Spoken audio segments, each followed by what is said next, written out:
ਦੇ ਮਿੱਤਰੋ मैं ਤੁਹਾਡਾ अपना वीर मलिक बशीर देश पंजाब यूट्यूब चैनल ਤੋਂ ਅੱਜ ਦੀ ਵੀਡੀਓ मोहसन नकवी ਦੇ ਨਾਂ ਹੈ।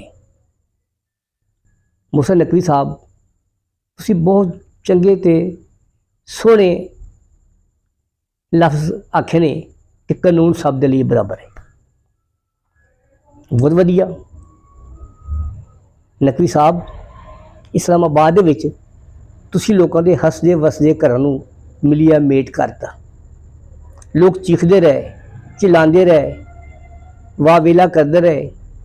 हुकूमत के खिलाफ जो लोगों ने पिट स्यापा किया तो तुसी उन्हां नूं थाने कचहरी ते जेल तक पहुँचाता।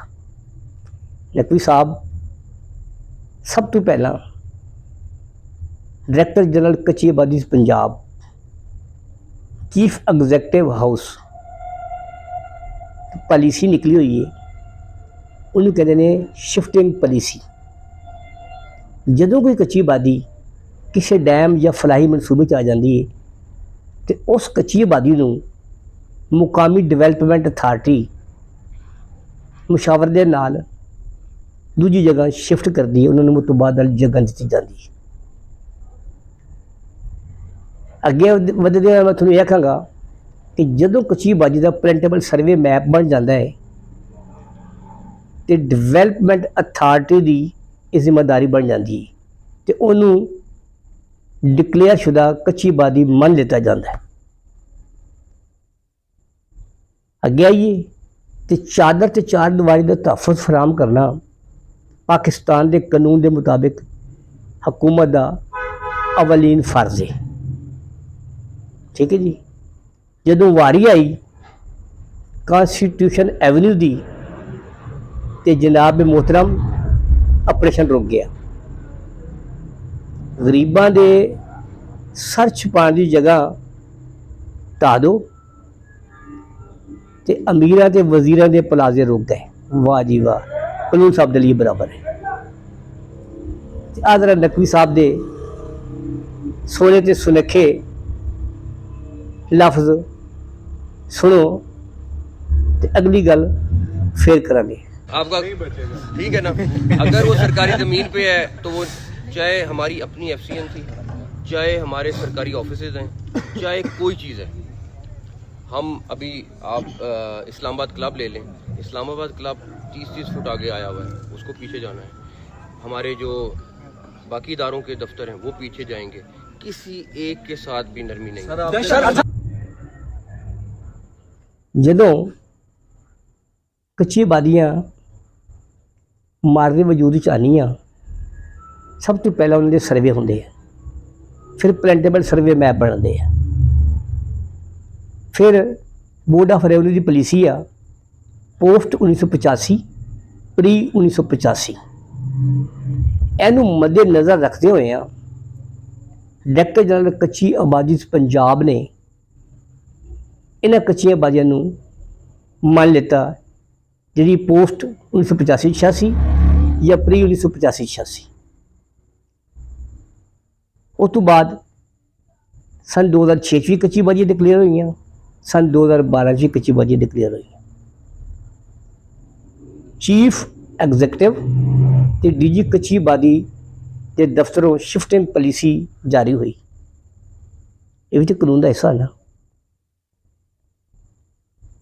मोहतरम मैं तुहानूं ये आखांगा कि कानून की पासदारी करो, हर पाकिस्तानी का फर्ज है। तो कानून ही सानू अपना पुरअमन एहतजाज का हक दिंदा है। मोहतरम मोहसन नकवी साहब ताकत का बेदरेग इस्तेमाल ना करो, अत खुदा का वैर हुंदा है। अज तुसी लोगों नूं बेजारो मददगार खुले आसमान तले मौसमी असरात बर्दाश्त कर रहे हैं, रो रहे हैं तो पिट स्यापा कर रहे हैं। कोई उन्होंने पुरसान हाल नहीं, कोई पुछण दसण वाला नहीं। वाए फिर एक दिन ਇਹ ਆਵੇਗਾ, ਇਹ ਲੋਕਾਂ ਦੀਆਂ ਆਹੋ ਬਕਾਵਾਂ, ਆਹੋ ਫਰਿਆਦ ਤੁਹਾਨੂੰ ਲੈ ਡੁੱਬੇਗੀ। ਤੁਸੀਂ ਕਿਸ ਪਾਸੇ ਤੁਰ ਪਏ ਹੋ?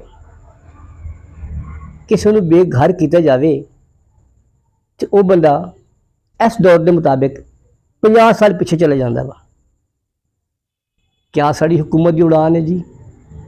ਗੁਰਬਤ 'ਚ ਇਜ਼ਾਫਾ ਹੋ ਰਿਹਾ ਹੈ, ਮਹਿੰਗਾਈ 'ਚ ਵਾਧਾ ਹੋ ਰਿਹਾ ਹੈ, ਲੋਕਾਂ ਨੂੰ ਘਰੋਂ ਬੇਕਾਰ ਕੀਤਾ ਜਾ ਰਿਹਾ ਹੈ, ਲੋਕਾਂ ਦੀਆਂ ਰੇੜੀਆਂ ਉਲਟਾਈਆਂ ਜਾ ਰਹੀਆਂ ਨੇ, ਲੋਕਾਂ ਨੂੰ ਮਾਰਿਆ ਪਿੱਟਿਆ ਜਾ ਰਿਹਾ ਹੈ, ਪੈਰਾ ਫੋਰਸ ਦੀ ਕਾਰਕਰਦਗੀ ਜ਼ੀਰੋ ਹੈ, ਲੋਕਾਂ ਨਾਲ ਆਏ ਰੋਜ਼ ਤਸ਼ੱਦਦ ਦੇ ਵਾਕਿਆਤ ਆ ਰਹੇ ਨੇ, ਰਕਸ਼ਾ ਡਰਾਈਵਰਾਂ ਦੇ ਬੇਤਹਾਸ਼ਾ ਬਿਲਾ ਜਵਾਬ ਚਲਾਨ ਹੋ ਰਹੇ ਨੇ, ਲੋਕ ਰੋ ਰਹੇ ਨੇ, ਕੁਰਲਾ ਰਹੇ ਨੇ। ਕਦੋਂ ਤੱਕ ਇਹ ਲੋਕ ਰੋਂਦੇ ਰਹਿਣਗੇ, ਕੁਰਲਾਉਂਦੇ ਰਹਿਣਗੇ? ਨਹੀਂ, ਇੱਕ ਦਿਨ ਆਵੇਗਾ, ਇਹ ਲੋਕ ਤੁਹਾਡੇ ਸਾਹਮਣੇ ਆ ਕੇ ਤੁਹਾਨੂੰ ਪੁੱਛਣਗੇ ਕਿ ਸਾਨੂੰ ਜੀਣ ਦਾ ਹੱਕ ਦਿਓ, ਨਹੀਂ ਤੇ ਫਿਰ ਅਸੀਂ ਆਪਣਾ ਹੱਕ ਖੋਹ ਲੈਣਾ ਜਾਣਦੇ ਹਾਂ। ਤਾੜੀ ਹਮੇਸ਼ਾ ਦੋ ਹੱਥਾਂ ਨਾਲ ਵੱਜਦੀ ਹੈ। ਖੁਦਾਰਾ ਸੋਚੋ, ਸਮਝੋ, ਇੱਕ ਮੁਹਿਬੁਲ ਵਤਨ ਪਾਕਿਸਤਾਨੀ ਹੋਣ ਦੇ ਨਾਤੇ ਮੇਰਾ ਇਹ ਫਰਜ਼ ਬਣਦਾ ਸੀ ਕਿ ਮੈਂ ਤੁਹਾਨੂੰ ਸਹੀ ਗਾਈਡਲਾਈਨ ਦੇਵਾਂ, ਤੇ ਮੈਂ ਆਪਣਾ ਫਰਜ਼ ਅਦਾ ਕਰ ਚੱਲਿਆ ਵਾਂ। ਤੇ ਹੁਣ ਜਿਹੜੀ ਬਾਲ ਹੈ ਨਾ ਤੁਹਾਡੇ ਕੋਰਟ ਦੇ ਵਿੱਚ, ਤੁਸੀਂ ਜਾਣੋ ਤੇ ਤੁਹਾਡਾ ਕੰਮ ਜਾਣੇ। ਜਿਵੇਂ ਜਿਵੇਂ ਪਾਕਿਸਤਾਨ, ਜਿਵੇਂ ਸੋਹਣਾ ਦੇਸ਼ ਪੰਜਾਬ।